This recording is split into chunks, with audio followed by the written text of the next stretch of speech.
Morgoth's most trusted lieutenant and the maker of the One Ring, Sauron. He was amongst the most powerful and gifted Maias, and was known as Mairon. After allying with Morgoth and with the construction of Angband, Sauron was appointed its commander, making him a recognised foe of the Valar. Welcome to Fantasy Slice. Let's take a look at the life of Sauron. He was given many names: Gorthaur by the Sindar Elves, which meant dread abomination, and Sauron by many others, meaning the abhorred.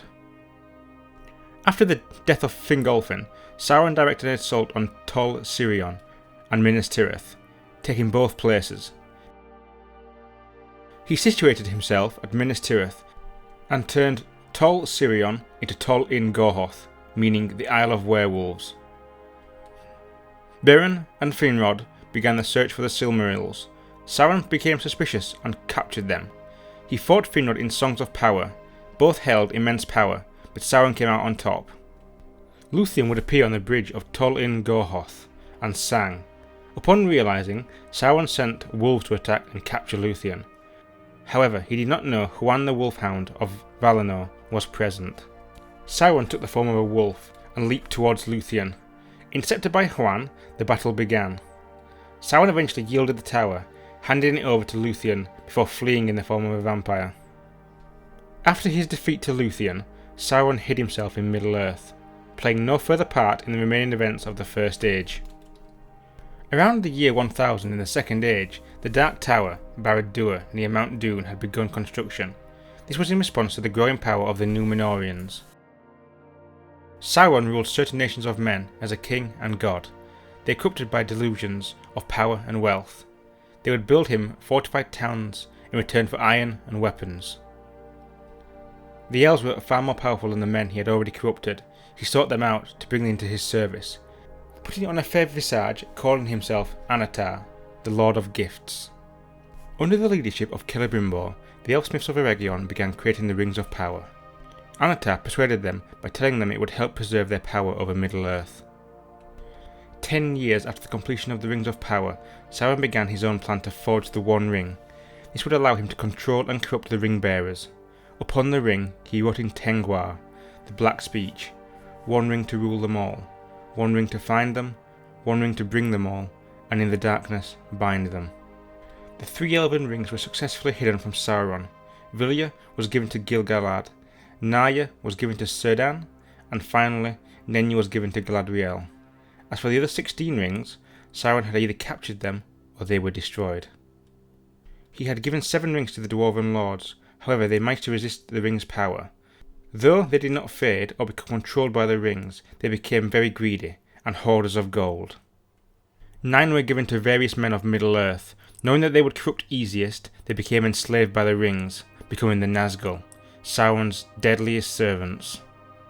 Towards the end of the Second Age, Sauron believed he was strong enough and would dominate all of Middle-earth. He claimed the titles King of Kings, King of Men, Lord of the Earth, and even Lord of the World. This offended the Númenóreans, who had already begun to fall. Sauron allowed himself to be taken hostage by them, in the hopes of corrupting them from the inside.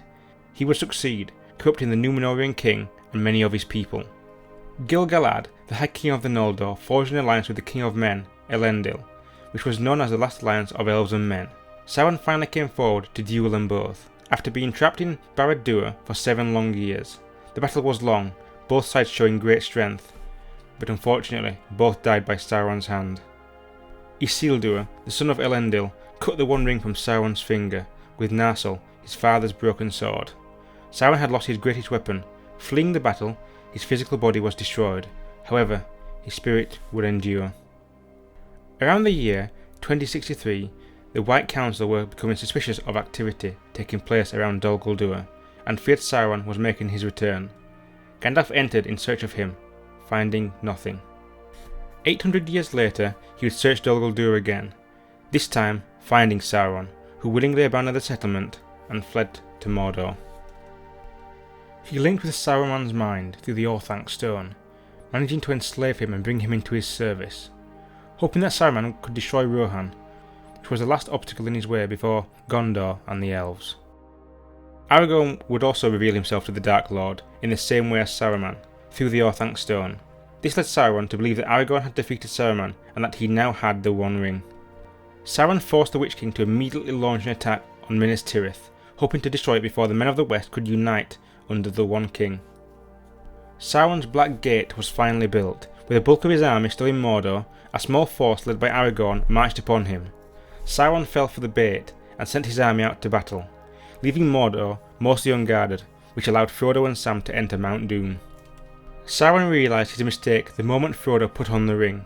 He immediately instructed the Nazgul to fly to Mount Doom to retrieve his ring.